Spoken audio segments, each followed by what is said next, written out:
everyone. My name is Art Moorhead. I'm with Art Photo Design, and probably the first thing that I want to show people is the right way to paint and base paint the walls.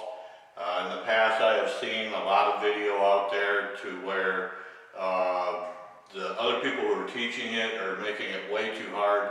It's a simple process, and I'm going to show you the easiest way to do this and the less messy it is. Basically what it is, you use a 9-inch roller, 1/2-inch nap.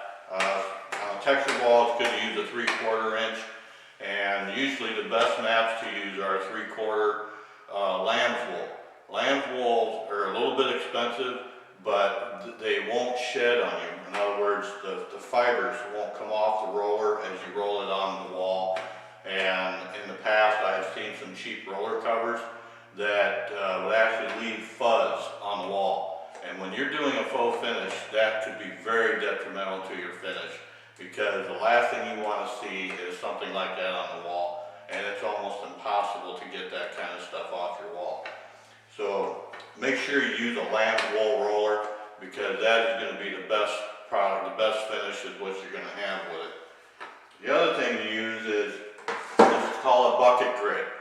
You take the bucket grid in a 5-gallon bucket.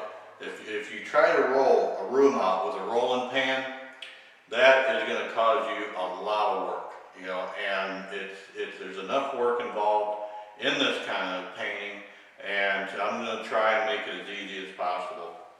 And it's you just what I do is I like to make sure there's no debris in my bucket. And I mean, it's really pretty simple. I mean, a lot of people make this too hard, and it's not that difficult to paint a wall. The room area, as you've seen when I panned through the room, it's probably about 250 square feet, maybe 300. So we do know that it's going to take, at least 2 gallons, because you get about, on a textured wall, about 375 square feet per gallon, and so 1 gallon isn't going to be enough, and it's cheaper to buy 2 than 1 gallon and a quart, as you all well know.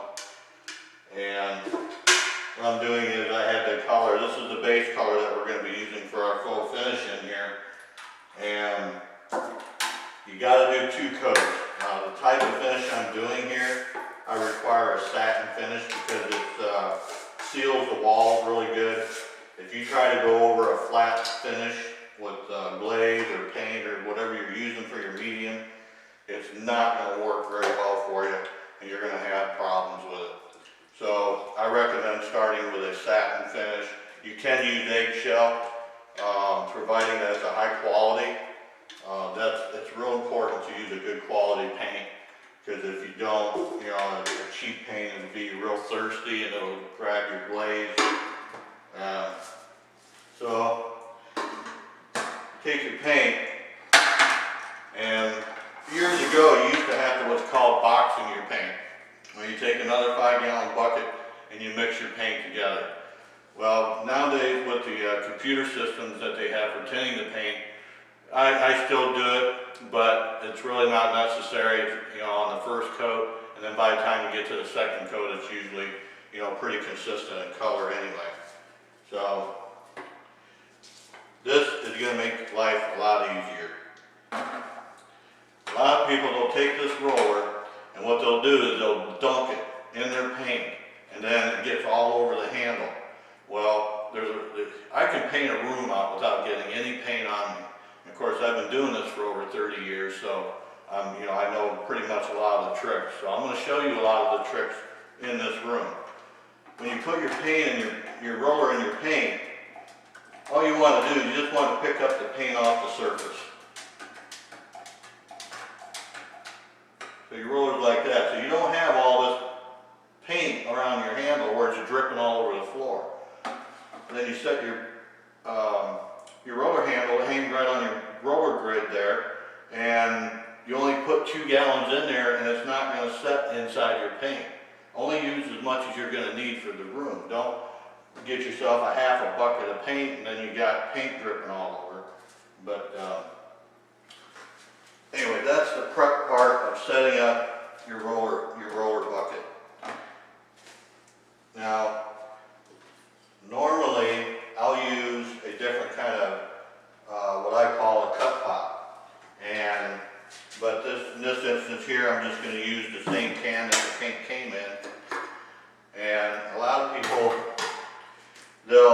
they think the first thing they have to do is when they put their brush in the paint is to wipe the paint off both sides. Well, that's why. You know, you're trying to paint a room. So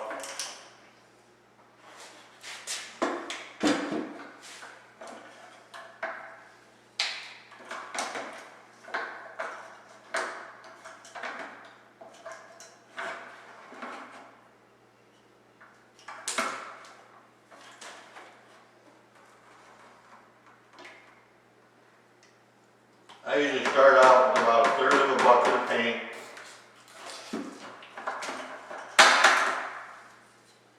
Wipe the edge off so you don't drip it everywhere. And I'm going to show you all how to paint this room.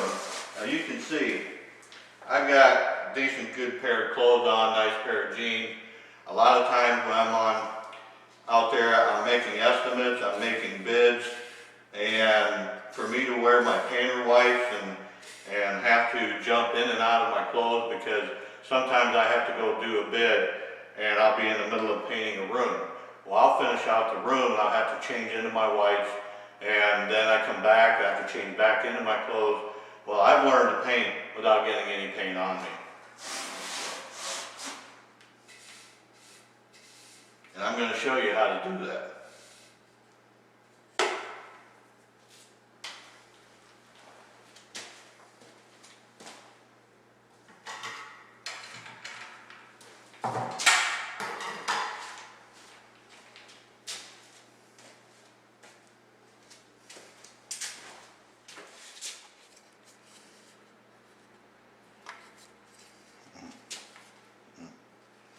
And what I'm going to show you here, a lot of people, you know, when they paint a room, you know, they'll hold the paint bucket wrong, and when they dip their paint into their bucket, they end up brushing paint across their knuckles. Well, if you take your hand and you put one finger here and one finger over here, and then you just hold it back like that. And this was an old trick I learned from a painter, oh geez, well 25, 30 years ago. I mean, I'd only been painting like maybe a year, and I always had this mess and everything, and this old man told me how to hold a paint bucket so I wouldn't get any paint on my hand, because it's aggravating. So you take and you hold your index fingers on there like that, and all you do is you just hold it, just like that, okay? And you put your brush in your paint, and most people have a tendency to do this. They'll wipe one side off and wipe off the other. Now, how are you going to get anywhere when you don't have any paint on your brush?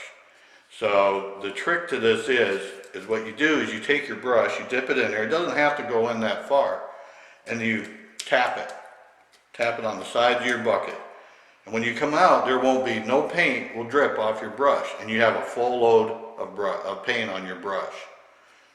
See that there? I mean, this, when I see, you know, I've had a couple of businesses, and actually I've had one that I've been running for quite some time, but now I do more of the decorative painting, which is more my passion.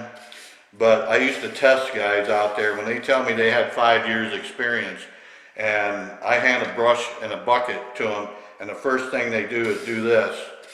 They're down the road because they don't have the experience that they say they have. But anyway, that's all you do. You just dip your brush in there, you tap it on the sides, and now you got some paint on your brush. You know, you can get somewhere with it. So that's just one of the tricks that I'm going to show you here. You know, and it just makes your life so much easier. You don't have to dip the brush as much. You know, having the right side roller nap for the kind of wall that you're painting. I see so many times that people will try to use a 3/8 nap on a textured wall, and they just work and work and work to roll that in there. and there's no reason for it. You just go to a 3/4 inch nap and it'll make your life a lot easier. So anyway, that's just a little trick there.